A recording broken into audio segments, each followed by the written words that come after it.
Hello, all you kings, queens, and those in between, and welcome to another Busted Limes minisode on The Last of Us Part 2. I finished the game about a week ago, so I've had time to let my feelings on it sit, and I can safely say that I liked it. I mean, I don't get the 10 out of 10s that it's getting. For me, it's a solid 8 out of 10, and I could understand why some people didn't like it, but I still enjoyed it. And well, as much as you can enjoy a game as bleak as this, but you know what I mean. So, for the first half of this minisode, I'm going to give my spoiler-free thoughts, and then I'll get into spoilers in the second half, which I'll give a fair warning for. I'll start with some criticisms. The pacing is wonky. There's really no other way to say it. For those who play the first game, I can just say, imagine if the Left Behind DLC was integrated into the game proper, and they'd know what I was talking about. If they were here now, they would say, gee, Paresh, that sounds like it would throw off the pacing and be needlessly convoluted because of the time jumps. And they'd be right.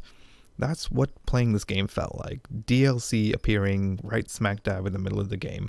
And while I get the mindset of releasing a full product at the outset, Last of Us 2, it would still feel like a full product even without the extra stuff. The way it is right now, it feels like you're starting a new game from the beginning in the middle of the game you're currently in. They could have released some of the story later and it lightened the workload on their employees. Hint, hint. And also this game could have ended earlier, but I'll get into that in the spoiler half.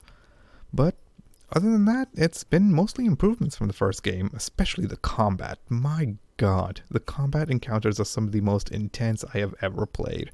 You have to, at the same time, be smart with with all of your resources, but also not play coy with them. My tip to any first-time player is don't hesitate to spam your stun bombs. And I also really appreciate that there's no trophy for beating the game on the hardest difficulty, since I really hate those, and I'll get into why on our next full episode.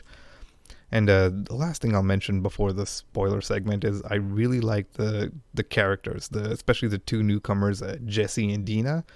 Jesse is friendship goals, Dina is relationship goals. And I will say that Dina edges out Jesse as my favorite because she's very realistically written. She's forgiving of Ellie, but only to a certain extent. And once again, I'll get into that in the spoilers.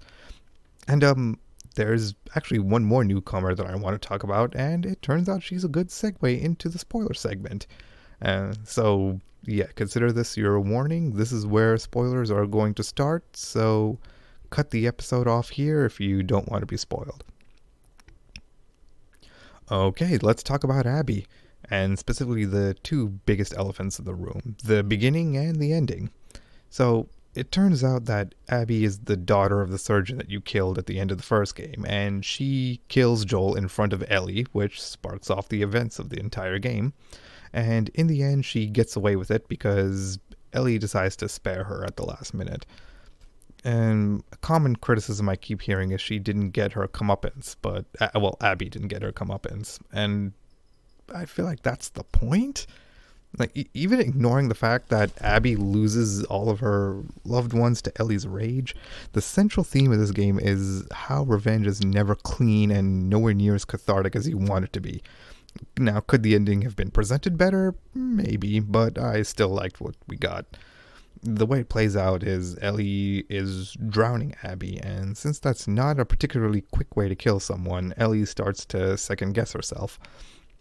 This is illustrated in the game by having her flash back to her final conversation with Joel before he died, where she said she'd like to forgive him one day for what he did at the end of the first game. So yeah, that's another spoiler for you. Joel tells her what he did at the end of the first game.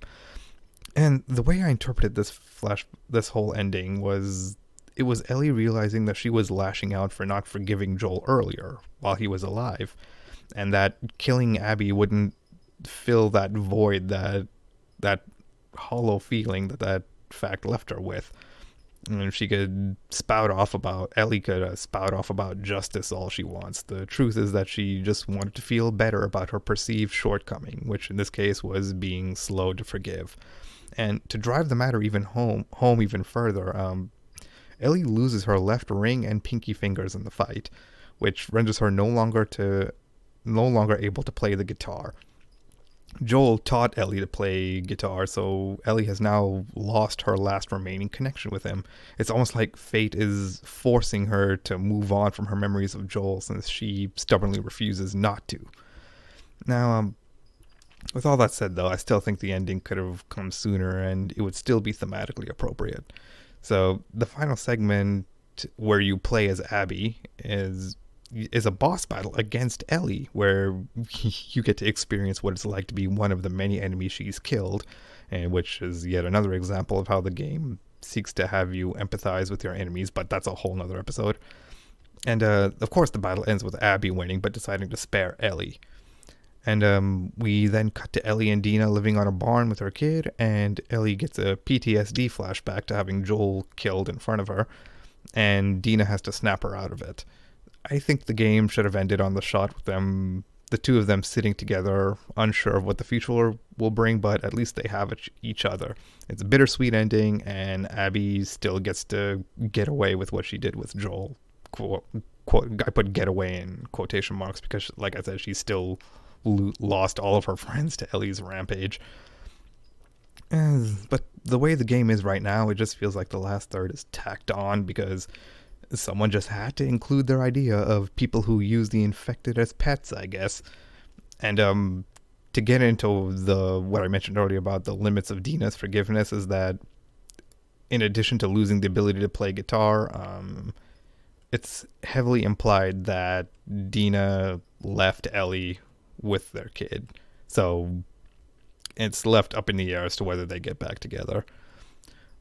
Anyways, I've rambled on long enough, so this episode ain't so mini anymore. So to close up, yes, it has its issues, but I still recommend The Last of Us. It's a awkwardly paced thrill ride that I think not only Last of Us fans will enjoy, but I would recommend to survival horror fans as well. So, until the next episode, endure and survive.